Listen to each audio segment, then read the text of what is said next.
Il est minuit passé au Moyen-Orient. Dans les salles de rédaction de Tel Aviv et de Téhéran, les journalistes ne quittent plus leurs écrans. Ce qui se déroule cette nuit-là va marquer l'histoire. Littéralement, c'est la nuit la plus difficile. C'est par ces mots que commence le récit de cette soirée où tout a basculé. Une opération militaire d'une complexité inouïe est en cours, une attaque triple simultanée qui va mettre à l'épreuve toutes les défenses israéliennes. Mais commençons par le commencement. 23h47, les sirènes retentissent. Ça commence par un son que tous les Israéliens redoutent, les sirènes d'alerte. Mais cette fois, c'est différent. Ce ne sont pas quelques sirènes isolées. Non. C'est un concert assourdissant qui résonne simultanément dans tout le pays. Tibériade, Jérusalem, la Galilée, même Naplouse. Partout, le même cri d'alarme déchire la nuit. Dans les rues, les gens lèvent les yeux au ciel. Certains témoins rapportent avoir vu quelque chose d'extraordinaire. Des missiles hypersoniques iraniens, visibles à l'œil nu, traçant leur route dans l'obscurité comme des étoiles filantes mortelles. Minuit. La machine de guerre iranienne se révèle. Ce qui se déroule n'est pas une attaque classique. C'est un chef-d'œuvre tactique d'une sophistication terrifiante. Imaginez un échiquier géant où chaque pièce a été placée avec une précision millimétrique. Première vague, les drones iraniens s'élèvent dans le ciel. Destination, Israël. Temps de vol, 3h30. Les défenses israéliennes les détectent immédiatement et se préparent. Mais c'est exactement ce que l'Iran voulait, car pendant que les systèmes de défense se focalisent sur ces drones lents mais nombreux, une surprise les attend. À seulement 10 minutes de l'impact des drones, les missiles hypersoniques décollent. Temps de vol, 12 minutes maximum. Le piège se referme.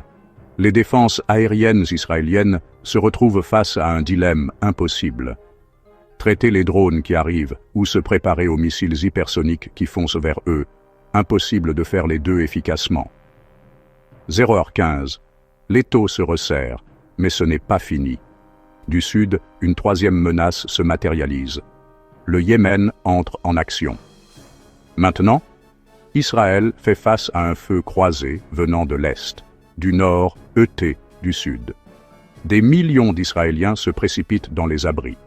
Les réseaux sociaux se remplissent de vidéos amateurs montrant des impacts, des explosions, des traînées lumineuses dans le ciel. 0h30, l'aéroport Ben Gourion sous menace. Les médias israéliens rapportent des événements stratégiques près de l'aéroport international Ben Gourion. Ils ne donnent pas de détails, mais le simple fait de mentionner ce lieu crucial en dit long sur la gravité de la situation. Une drone iranienne particulière attire l'attention. Elle vole depuis 25 minutes, poursuivie par 2 hélicoptères israéliens et un avion de chasse. Malgré cet arsenal déployé contre elle, elle continue sa route, insaisissable. 0h45. Les impacts. Netanya, Herzliya, le nord de Tel Aviv. Les sirènes continuent leur concert macabre. Herzliya, ce n'est pas n'importe quelle ville, c'est là que se trouvent la plupart des ambassades étrangères. Un message clair? Des témoins rapportent des impacts directs de missiles balistiques, pas des interceptions, des impacts. C'est alors qu'arrive une nouvelle qui va faire l'effet d'une bombe dans les médias. Le porte-parole de l'armée israélienne sort une déclaration énigmatique.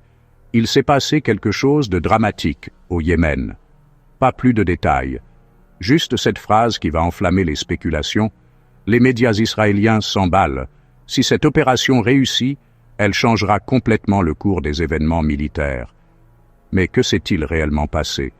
Les rumeurs se multiplient. Certains parlent du commandement politique yéménite, d'autres du leadership militaire. L'état-major, le commandant en chef, 1h30, le démenti cinglant. Puis, coup de théâtre, le Yémen répond. Un communiqué bref mais tranchant. Ce qu'Israël annonce n'est rien d'autre qu'une bulle médiatique pour couvrir les événements qui frappent l'entité sioniste. En d'autres termes, vous mentez pour masquer vos propres pertes.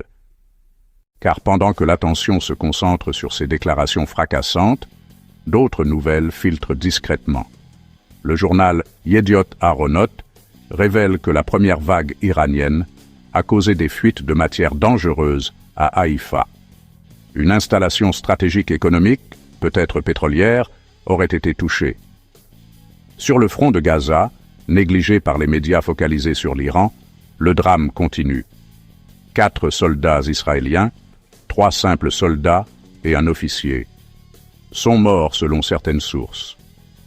Un autre incident à Khan Younes fait plusieurs victimes, nécessitant des évacuations d'urgence vers l'hôpital Soroka. La révélation choque. La télévision israélienne annonce officiellement que Gaza est devenu secondaire. Le front principal, c'est maintenant l'Iran. 2 heures du matin, le bilan d'une nuit. Quand les premières lueurs de l'aube commencent à pointer, le Moyen-Orient a changé. Cette nuit aura démontré plusieurs choses cruciales. L'Iran a révélé une capacité de coordination militaire impressionnante, capable de synchroniser des attaques depuis 3 fronts différents avec une précision d'horloger. Israël, malgré ses défenses réputées parmi les meilleures au monde, s'est trouvé en difficulté face à cette saturation tactique. Le Yémen a prouvé qu'il pouvait jouer dans la cour des grands, transformant le conflit régional en véritable guerre multifront. Mais au-delà des tactiques militaires, c'est une guerre de l'information qui se joue. Chaque camp tente de contrôler le narratif, de minimiser ses pertes, d'exagérer ses succès. La vérité, elle se trouve probablement quelque part entre les lignes, dans ces détails que les médias mentionnent rapidement avant de passer à autre chose. Cette nuit-là, personne n'a vraiment gagné. Mais tout le monde a perdu un peu de l'illusion que cette escalation pourrait être facilement contrôlée. Abonne-toi pour suivre chaque nouvelle.